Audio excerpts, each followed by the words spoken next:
optibotimus coming with another video review. Now, obviously, things look a little bit different. I'm actually in my living room because I'm doing a fairly large review. My wife's not here to help me film this, so it's going to be a little bit tricky. But I got something in the mail today. As you can see, this is big. Now, I'm going to tell you right now, this is a video review of the Mattycollector.com exclusive hoverboard prop replica. Now, I already have a couple problems. Here we have the packaging. All right, well, not the packaging. This is the outer box, and I have a problem actually with the packaging. Now, I'm going to open this up using my keys. It's funny because you're going to notice something in this. Let me get this open. I do apologize for the lack of possibly professionalism of this video, but this is going to be kind of a bitch fest, I suppose, and I do apologize for the language. Here's my invoice. So once you open it up, you get this, the hoverboard. And as you can see down here in the bottom, it says includes a mini hoverboard. I don't know if you can actually see that or not, but includes a mini hoverboard. That's all well and good. So number one, you have this box to protect it, right? Okay. Then, as with just about every adult collectible sort of thing that Mattycollector does put out, and as you can see, it says hoverboard on here. It comes in this nice white mailing box. When you flip it around here on the back, and again, I'm going to kind of come in here, you got Universal Studios Back to the Future 2 Mattycollector. This is an officially licensed prop replica from Universal Studios, which is really kind of cool. Makes me kind of wonder if they would ever actually sell this at Universal. Well, I don't know. It doesn't say Universal Studios, but it's Universal, I suppose. And now we have this white mailer. This white mailer is taped, which is something that's rather odd. They usually don't tape the white mailer. But we're going to open that up, and you have the kind of box thing that flips like this, and you open this up. Now, number one, my problem with this is supposed to be a prop replica, and one thing that they've done over time, this is their third prop replica, one thing that they've actually done that I kind of enjoyed was they really kind of put an attention to detail on there as if these were real sort of items, I guess. When you look back at like the PKE meter, it came in a little crate thing, same with the ghost trap, almost as if it was a real sort of thing. This does the same thing. Now remember, there were two boxes. We got the outer box and the white mailing box. And here you have the hoverboard. And again, this is very large. As you can see, only for Mattel, because if you remember from Back to the Future 2, this was a Mattel sort of thing. My problem that I have, number one, with the packaging is, if this was sold in stores, hypothetically speaking, that's how this is supposed to be designed. This particular hoverboard, if you remember from the movie, should, at least on the artwork for this box, should have the stand that was in the movie. If you remember, the girl was hovering around on it, and it was kind of like a scooter at that point in time. This box really should also reflect that, because if you were to buy that in the movie, I'm assuming that the girl would have bought this box with this product in here, and it probably would have came with that little scooter thing. So the box really, I mean, while it's nice, I mean, you can see some, pretty nice detail on there. There's the little girl. Come down here, you can see her riding the hoverboard. It says hoverboard, and again, only for Mattel. Flip around here on the back, and you have image of the hoverboard going across the underside of the hoverboard with some details and some explanations. And then you have a red and a blue version, which I think is really kind of cool, or maybe that's orange, but it says fantasy images. That right down there, it says fantasy images. The problem, though, is this box is glued shut. There's no way to actually open this without damaging the box. And for a prop replica, I would really like to keep this box perfect. Their explanation was because of weight. They tweeted out that because of weight and safety, they had to seal the box. to me that's BS, utter BS, because it comes in this. This flap closes, and this flap was taped. It comes in another box. There's no reason why this particular box could not have a easy opening flap. Now, it's so very unfortunate. Now, I watched Pixel Dan's video, and he actually just cut this. I might do the same thing, so I'm going to go get some scissors or something, and I'll be right back with it opened up. Okay, now as you can see, I actually have it opened up. All I did was along the back side, and of course I used the bottom. I just cut along the side here, and it allows you to open the flap up. Now, I figured if I'm going to do a review of a Back to the Future prop replica, I probably should wear a Back to the Future hat, huh? You have a little foam insert, and sliding it out, you have another foam insert. And I'm trying to see where oh, there's a little mini one. Okay. So you got a couple foam pieces that are kind of a pain here. I'm just going to set this to the side. I'm going to put the foam bits back in here because, like I said, I do like this box, and it's something that I'm going to want to keep as a collectible sort of thing. But again, now the box won't close, which really does kind of suck. And here we have the hoverboard, guys. Now, starting things off first, we have a whole bunch of stuff here, all twisty-tied sort of on here. Now, in Pixel Dan's review, he wanted to know if others are going to. He apparently didn't get this with his, but it does come with an actual stand, which is really very cool. I really do dig this. It says Back to the Future 2 on there. I don't know how well you can actually see that because, I don't know. Back to the Future 2. Very, very nice. A plastic stand, which is very nice. You do have instructions for the user. It's a user manual. It says, "Dear Back to the Future fans, congratulations on owning a piece of the future. As Marty McFly would say, this is heavy. Although we couldn't make it hover because that technology is simply unaffordable. $120 for something like this? I digress. We did put... It's hard... I'm sorry, it's kind of dark in my room. We did put our meeting with Bob Galt and Michael Linateri, I'm probably saying that wrong and I do apologize, to good use by producing an accurate movie-authentic hoverboard prop replica. Even the sound effects are original and taken directly from the movie soundtrack, courtesy of Universal Pictures. So enjoy your hoverboard. We had a swell time making it, Matty." And it does show that the stand actually seems to clip on the bottom side here. I'll figure that out here in just a second. But it's got power-up gimmick and all that stuff. Looking at it, this is what you get with it. If you go to Mattycollector.com right now and buy this, it's going to cost you $130. I pre-ordered mine way back, God, I want to say like in March, very early this year.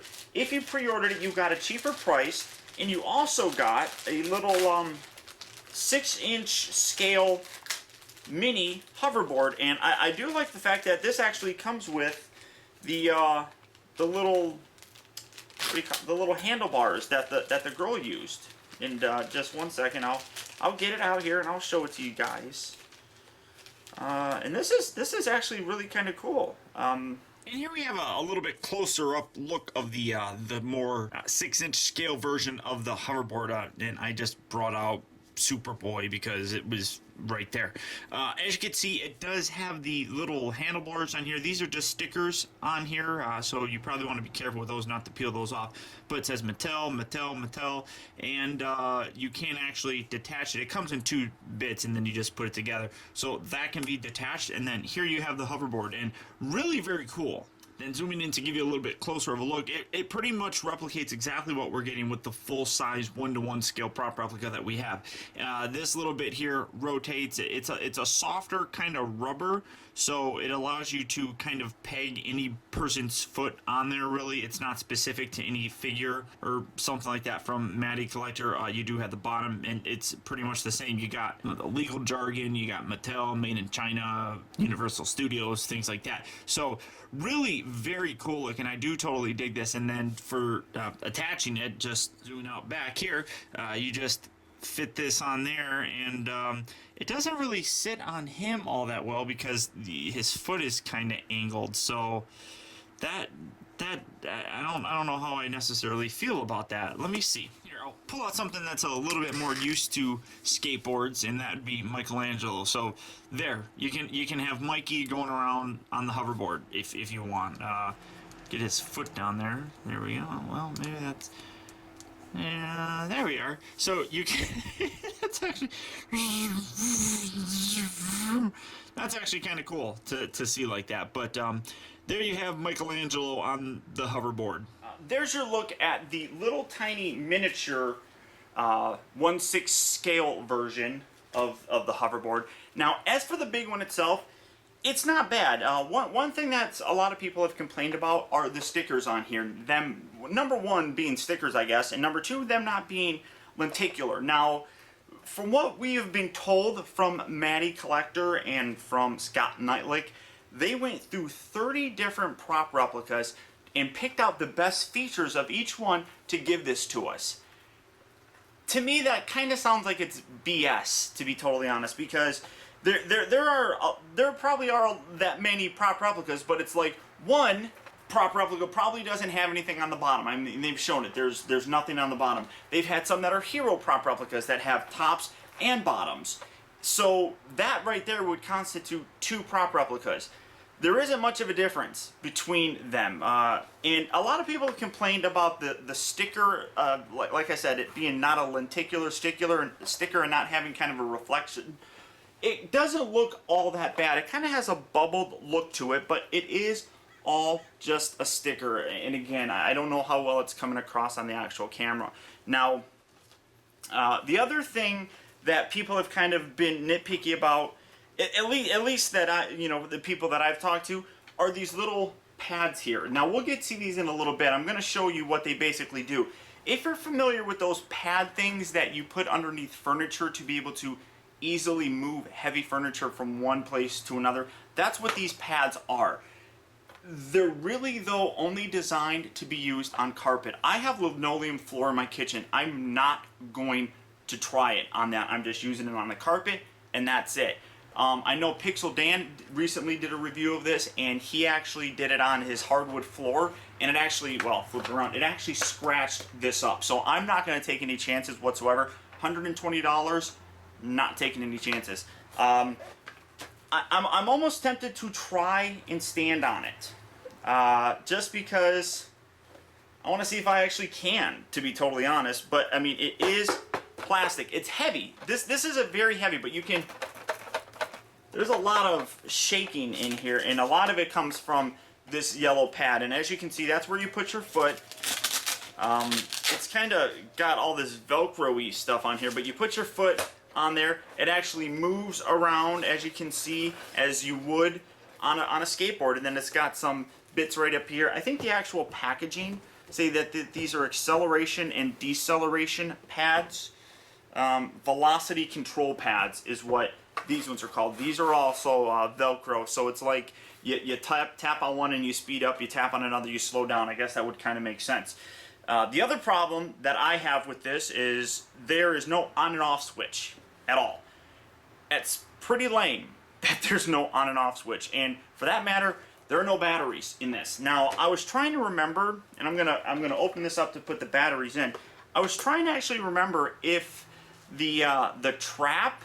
Oh God, I might have to get a bigger screwdriver. Oh no, that works.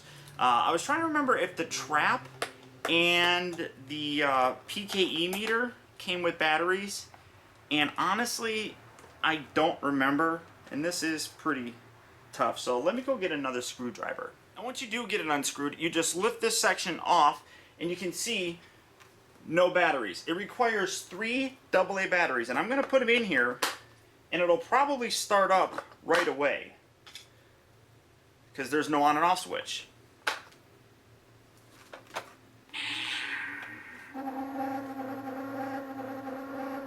And that's the hovering sound.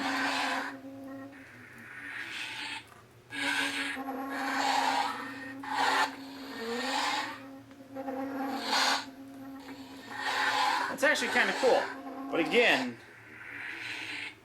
oh, and then, okay, then I just flipped it upside down and it kind of turns it off. So now to get this assembly back on here, you could hear the sound effects. Now it's a motion sensitive sound sort of thing. It doesn't have a, like I said, on and off switch or anything like that. So that kind of bugs me, to be totally honest with you. I really think that it should have an on and off switch. But looking at the instructions, just so I can make sure that I have everything correct on here, you flip the, okay, so to mute the sound effects, it tells you to flip it upside down. So this is its off position, basically. So I guess it kind of has a on and off switch. It will have a sleep mode. If left idle, it will power down automatically to prevent batteries from draining, which is a wonderful thing. Power down, stand the hoverboard vertically and tuck it under your arm like a regular skateboard, and it will power down immediately, and it includes a power down sound. The sound effects, let's see, being the futuristic piece of gear it is, there's no mechanical on-off switch. That's stupid, if you ask me. Once the battery is installed, the hoverboard will automatically power up. Okay, so the nose wheelie. Okay, so there's a tail wheelie, a carve left, and a carve right. So here we go. And so basically when you have it like this, it will go like that. Also,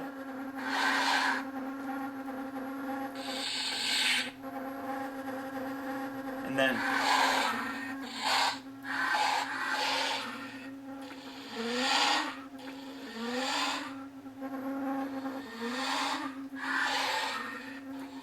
that's kind of cool. And then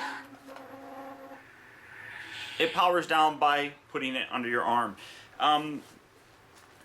It's kind of interesting. I don't mind it too much, I guess, but now for the stand little feature, basically it kind of clips underneath, kind of, here, and of course it's going to turn on, but that's what you have for the stand, so it can actually display fairly nicely. And you can, I mean, I dig it. I dig it. That looks pretty cool, I guess. It's louder than a son of a gun. The other thing that it specifically says, I mean, you can put it under your arm like this, and it turns off, and it also stays turned off if it's in a vertical position like this or leaning up against the wall. Now, to kind of illustrate the gliding feature of it, and to slide it, all you really do is just give it a push. So from here, you just go, and that's about it. And as you can see, it doesn't really slide too well, but it does slide, I guess. Now, the bottom line is this thing really worth the $130? I'll be totally honest. I believe, yes, it is. It is a fairly large replica. There's a lot that's in it. It's very heavy. Is there some things that I wish that they did differently? You're absolutely right, I do. I wish there were some more details put into it. Mostly, like in the sticker area, I really do wish that they used a little bit better of a sticker kind of detail on there. I would have loved it if it wasn't a sticker in the first place, but it is what it is. I seem to be saying that a lot in my videos, but at $130, it's a little bit pricey. This is something that really only hardcore fans are really going to be into, but the hardcore fans are the ones that are going to really bitch and scrutinize this a lot. it's definitely something that people have waited a long time to have. It is a very iconic part of our American history. There's almost nobody that doesn't know what a hoverboard is. I mean, when I was a kid, I remember seeing Back to the Future 2 in theaters, and I absolutely remember seeing this and wanting one desperately. And there was even jokes and everything where this was actually real, that Back to the Future 2 producers were able to get their hands on prototypes and use them in the movie. So people were constantly writing to the people over there trying to get one of these, and it just wasn't happening. And really, Mattel is the only company that could do this because it was a Mattel product in the actual movie. And Bob Gale, I think, even jokingly said that he's not sure if back when they did it, if they actually got the permission from Mattel to do it. So it's kind of a fun sort of thing. I do dig this. I honestly didn't think I would. And having it in hand is a much different kind of thing than just looking at a video review for it. So it's something that you have to really convince yourself to get because, like I said, it's expensive. It's $130. It's going to cost you $20 or whatever to get it shipped to you. But it's fun. It's a nice display piece, and I'm really happy that I got one of these. And I'm fairly certain that my sister's going to be happy because Back to the Future 2 is one of her favorite movies. She loved the hoverboard. She loved skateboarding when she was a kid, and I got her one of these for Christmas too. So this is definitely something that really harkens to my childhood, I guess you could say, and I'm happy to have it. Believe it or not, I'm happy to have it. I didn't think that I would. I thought I would really dislike this thing, but like I said, once I got it in hand, it really kind of brought back a lot of childhood memories and such, and I'm really digging it. Now, that doesn't negate the criticisms that I had before. The packaging I wish was done better. Put a little bit more realism into that, but the board itself is pretty well done. So I hope you guys enjoyed, and I'm surprised. Mattycollector has surprised me, but yeah. So I hope you guys enjoyed my usual shtick about keep in touch with me with twitter.com/optibotimus and Team Botimus over at Facebook. You can see all the things that I purchased recently and things that I have coming up for video review. So that's about it. So until next time, guys, I want to thank you for tuning in. This has been Optibotimus with the hoverboard. Guys, the hoverboard. I'll talk to you later.